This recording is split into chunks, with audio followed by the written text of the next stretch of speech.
In this video we will look at the shape of secretary hand letters.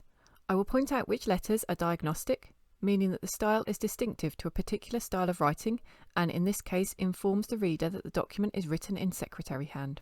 Many of the terms I will use are explained in our introductory video, which we would recommend you watch first. The first two letters are capital A's. These have double bolds. Next we have lowercase a's. These are single bold and are diagnostic, only used in secretary hand.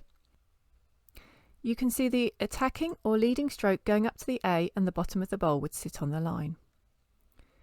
Next we have a capital B and a lowercase b. You might find that you get a loop at the top of the ascender like you can see here.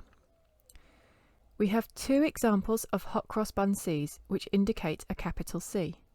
The lowercase c's are fairly standard. The first looks like a modern R.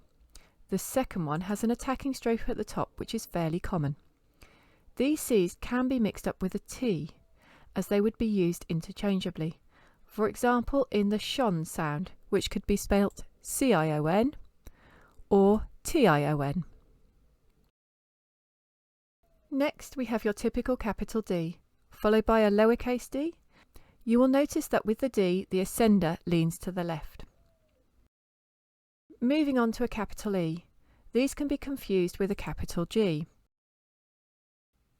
The second capital E you can see here is really confusing. It looks very similar to an ampersand. They look sort of like a Z shape with a curve around it. But with the ampersand the curve will actually be joined to the Z. The lowercase e's can be used interchangeably with the same document.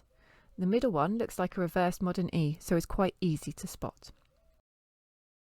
Looking at an F, it is not unusual for the writer to use two lowercase f's together as a capital. A single F would represent a lowercase f. The G we have already seen as it looks like a capital E. It has a curved diagonal line running through with a curving cap on the top. If there is a curving cap on the top of the letter, it is almost certainly a capital G.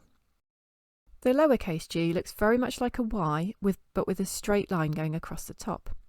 This is a diagnostic letter known as a flat top G. It is only found in secretary hand. Both a capital and a lowercase h look the same. The size of the letter denotes whether it is an uppercase or a lowercase letter. It has a descender which is looped around. On the second example you can see the loop is more emphasised. This form of an H is a diagnostic letter. I and J were interchangeable. Here you can see a capital J and the lowercase I is just a minim. There is often no dot above it, making it harder to spot.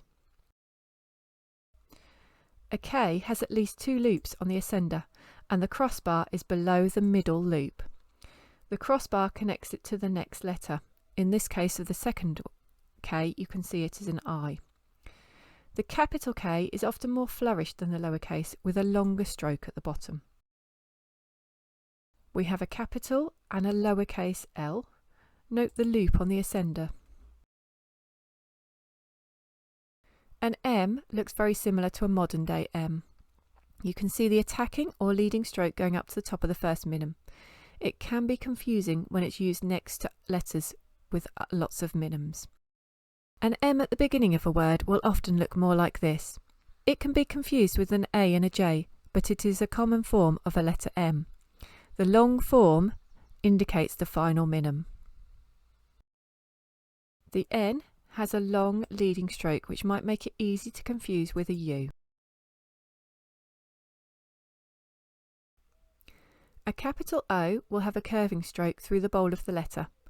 A lowercase o is basically a circle. You can see in this example the O is next to a reversed R. It is not unusual to have this type of R after a round bowl letter. You might see it, for example, after the letter G. Here we can see a P. The dot in the middle of the bowl is to indicate that this is a capital P. The lowercase p's are not too hard to spot. The Q you can see here has a very straight descender. Next we have a capital R. These can be confused with the letter K, but they have fewer loops on the ascender. The R will only have one loop plus the crossbar. unlike the capital K with the 2. There are 2 types of lowercase r, a reverse R and a bucket R. A capital S can look like this. The second example can look a little bit like a capital G, but if the curves are parallel to each other, then it will definitely be an S. A lowercase s can look like this. So it could look a little bit like a modern day 6, and this version is often used at the end of the word. The second version you can see here is the long form of the letter S and tends to be used in the middle of a word. The capital T is a big curved loop with another big curve at the top. In the second example, it looks a bit like an incomplete hot cross bun C. A lowercase t could be confused with a C, but note it has got an ascender at the top. V and U were interchangeable. Both uppercase and lowercase look similar. In the first version, the dot indicates this is a capital. The second version you can see here is more often used as a V, and the third more often used as a U. The capital W is very much like the U shape at the end you can see above it. Again, the dot indicates it is a capital. The second and third versions have very strong leading lines that you can see.